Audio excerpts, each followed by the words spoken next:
News first channel ಹಾಗೂ ಡಿಜಿಟಲ್ನಲ್ಲಿ ಜಾಹೀರಾತು ನೀಡಲು ಈ ನಂಬರ್ಗೆ ಸಂಪರ್ಕಿಸಿ. ನಮಸ್ಕಾರ, ನೀವು ನೋಡ್ತಾ ಇದ್ದೀರಾ ನ್ಯೂಸ್ ಫಸ್ಟ್ ಲೈವ್. ನಾನು ರಾಹುಲ್ ದಯಾನ್. ಮೊದಲಿಗೆ ಕ್ಷಣದ ಹೆಡ್ಲೈನ್ಸ್. ಸತ್ಯ ಹೇಳಿದ್ರೆ ಕೆಲವರು ಸಹಿಸಲ್ಲ. ಏನೇನೋ ನಡೀತಾ ಇದೆ, ನಾನು ಮಾತನಾಡದೇ ಇರೋದೇ ಒಳ್ಳೆಯದು. ಚಾಮುಂಡಿ ಬೆಟ್ಟದ ಬಗ್ಗೆ ತಮ್ಮ ಹೇಳಿಕೆ ಪ್ರತಿಕ್ರಿಯೆ ನೀಡಲು ಡಿಸಿಎಂ ಡಿಕೆಶಿ ಹಿಂದೇಟು.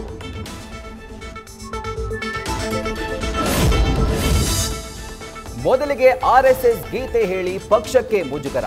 ಈಗ ಚಾಮುಂಡಿ ಬೆಟ್ಟದ ಬಗ್ಗೆ ಹೇಳಿಕೆಯಿಂದ ವಿವಾದ. ವಾರದಲ್ಲೇ ಎರಡೆರಡು ವಿವಾದಗಳ ಡ್ಯಾಮೇಜ್ ಕಂಟ್ರೋಲ್ಗೆ ಹೈಕಮಾಂಡ್ ಸರ್ಕಸ್. ದೆಹಲಿ ನಾಯಕರ ಸೂಚನೆ ಹಿನ್ನೆಲೆ ಮೌನಕ್ಕೆ ಮೊರೆ ಹೋದ್ರ ಡಿಸಿಎಂ ಡಿಕೆ ಶಿವಕುಮಾರ್. ಯಾರಪ್ಪನ ಆಸ್ತಿ ಅಲ್ಲ ಅಂತ ಹೇಳಿರೋದು ಉದ್ದಟತನದ ಮಾತು. ಇಂಥ ಮಾತುಗಳು ಬೇಡ ಅಂತ ಕೇಂದ್ರ ಸಚಿವ ಎಚ್ಡಿಕೆ ಕಿಡಿ. ಡಿಸಿಎಂ ಡಿಕೆ ಶಿವಕುಮಾರ್ ಹೇಳಿಕೆಗೆ ಎಚ್ಡಿ ಕುಮಾರಸ್ವಾಮಿ ಆಕ್ರೋಶ.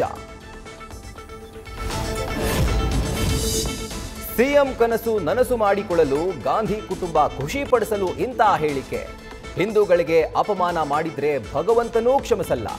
ಡಿಕೆಶಿ ತಮ್ಮ ಹೇಳಿಕೆ ತಕ್ಷಣ ವಾಪಸ್ ಪಡಿಬೇಕು ಅಂತ ಬಿಜೆಪಿ ರಾಜ್ಯಾಧ್ಯಕ್ಷ ವಿಜಯೇಂದ್ರ ಆಗ್ರಹ. ರಾಜ್ಯದಲ್ಲಿ ಮುಂದೆ ನಮ್ಮ ಬಿಜೆಪಿ ಸರ್ಕಾರ ಬರುತ್ತೆ. ತಿರುಪತಿ ಮಾದರಿಯಲ್ಲಿ ಇಲ್ಲೂ ಕಾನೂನು ಮಾಡಬೇಕು. ದಸರಾ ಯಾರು ಮಾಡಬೇಕೆಂದು ಕಾನೂನು ತರ್ತೀವಿ. ವಿವಾದದ ಬಗ್ಗೆ ವಿಪಕ್ಷ ನಾಯಕ ಆರ್ ಅಶೋಕ್ ಹೇಳಿಕೆ. ನ್ಯೂಸ್ ಫಸ್ಟ್, ನಿರ್ಭೀತಿಯಿಂದ ನಿಮ್ಮ ಪರವಾಗಿ.